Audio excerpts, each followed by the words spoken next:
گا میں مکمل اپنا وعدہ تیرے راستے میں۔ اللہ حفاظت فرمائے، اللہ حفاظت فرمائے۔ ابتدا میں نے تھوڑی سی وہ بات عرض کی تھی، وہ یہ کہ جب کسی جگہ کے مسلمان نماز پڑھ سکتے ہوں، رکاوٹ کوئی نہ ہو، پھر بھی نہ پڑھیں۔ جب کسی جگہ کے مسلمان روزہ رکھ سکتے ہوں اور سستی کی وجہ سے روزے نہ رکھیں، جب کسی جگہ کے مسلمان زکوٰۃ دے سکتے ہوں پھر بھی نہ دیں، جب کسی جگہ کے مسلمان حرام کاموں سے بچ سکتے ہوں پھر بھی نہ بچیں، جب کسی جگہ کے مسلمان قرآن پڑھ سکتے ہوں پھر بھی قرآن کے ساتھ ان کا تعلق قائم نہ ہو، جب کسی جگہ کے مسلمان اپنی نبی کی ایک سنت پر عمل کر سکتے ہوں پھر بھی نہ کریں، تو اللہ تعالیٰ شانوں کی طرف سے کبھی خطرناک فیصلے آتے ہیں۔ وہ یہ کہ جب تم آزادی کے دور میں میرے دین پر عمل کر سکتے تھے پھر بھی تم نے عمل نہیں کیا، تو میں ایسے حالات لے آؤں گا کہ تم چاہو گے بھی عمل کرنا تو کر نہیں سکو گے۔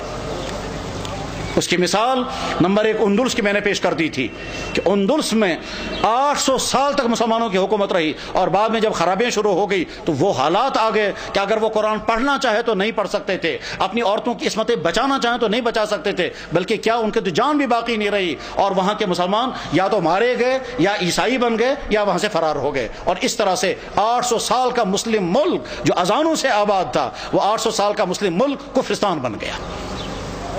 بخارا اور سمرقند یہ وہ علاقہ تھا جہاں امام بخاری، امام مسلم، ابو اللیث سمرقندی جیسا انسان، وہ علاقہ کے جہاں امام صاحب ہدایہ علامہ برہان الدین مرغینانی رحمہ اللہ تعالیٰ جس علاقے میں تھے کہ جس مسجد میں بیٹھ کر کے انہوں نے ہدایہ کتاب لکھی، اور 13 سال لگے کتاب لکھتے ہوئے، اور 13 سال مسلسل انہیں روزہ رکھا، گھر والوں سے کھانا آتا تھا، وہ کھانا رکھ دیتے تھے، جب گھر والے واپس چلے جاتے تھے یہ کھانا کسی غریب کو کھلاتے تھے۔ 13 سال بیٹھ کر کے انہوں نے کتاب ہدایہ نام کی کتاب لکھی تھی جو حدیث اور عقلی علوم کا مجموعہ ہے۔ علامہ انور شاہ صاحب کہا کرتے تھے، فرماتے تھے میں ہر کتاب کا جواب لکھ سکتا ہوں لیکن چند کتابوں کا جواب مجھ سے نہیں لکھا جا سکتا ہے، ان میں سے ایک کتاب ہدایہ بھی ہے۔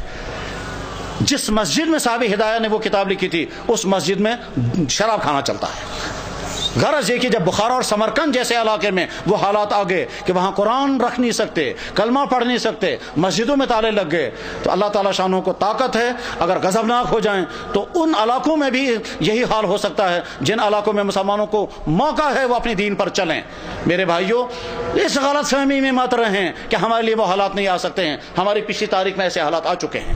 چنانچہ کشمیر کی پچھلی تاریخ میں ایک زمانہ ایسا آیا تھا جب سکھوں کا دور تھا، مسجدوں میں تالے لگے تھے، اور جو نماز پڑھنا چاہتا تھا اس نماز پڑھنا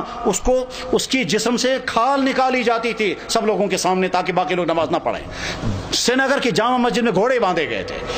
تمام مسجدیں مسمار کر دی گئی تھی، اس وقت لوگ نماز پڑھنا نہیں پڑھ سکتے تھے، یہ اذانیں بین ہو گئی تھی۔ جب کسی جگہ کے مسلمان اپنے دین کی ناقدری کرنے لگتے ہیں تو ایسے حالات آ سکتے ہیں، اور اس کی مثال اس بات کی مثال نہیں کہ مسلمانوں نے ناقدری کی، وہ تو ظلم ہے، لیکن مثال ہمارے سامنے ہے برما کے حالات، جہاں کی مسجدیں ختم، جہاں کے مدرسے ختم، جہاں کی داڑھیوں کے ایک بال کر کے نوچتے ہیں، جہاں علماء کو کھڑا کر کے اور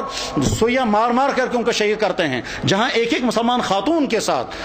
20 30 بلکہ 100 آدمی بدکاریاں کرتے ہیں اور کھلے عام کرتے ہیں، جہاں مسلمان عورتوں کو کھڑا کر کے آگ لگا کر جلا دیتے ہیں، جہاں مسلمان عورتوں کی گودوں کے اندر ان کے بچوں کو ذبح کر دیتے ہیں، اور ساری دنیا کے مسلمان دیکھ رہے ہیں مگر کوئی کچھ نہیں کر سکتا۔ جب ان مظلوم مسلمانوں کے لیے کوئی آواز نہیں اٹھا رہا ہے تو آپ بے فکر یہ مت رہیں ہمارے ساتھ اگر کبھی ایسا ہوا تو ساری دنیا کے مسلمان سرگرم ہو جائیں گے۔ آج کا مسلمان بے حس ہو چکا ہے، آج کا مسلمان دنیا کے حکمران، ان کے بیوروکریٹ، ان کے تمام ہائی کلاس طبقے وہ اپنی عیاشوں میں ڈوبے ہوئے ہیں، کسی سے کوئی امید نہیں ہے۔ اپنے دین پر جمنے کا فیصلہ کر کے اٹھیں،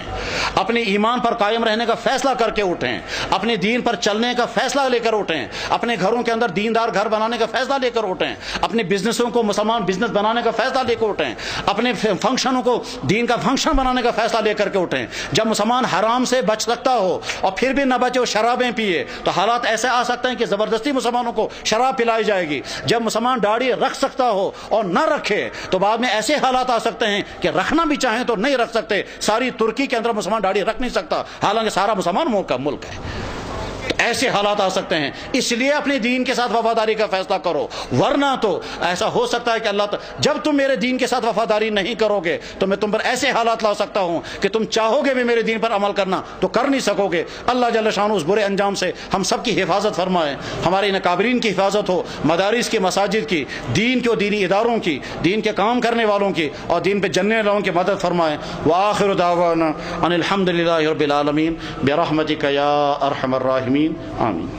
اللہ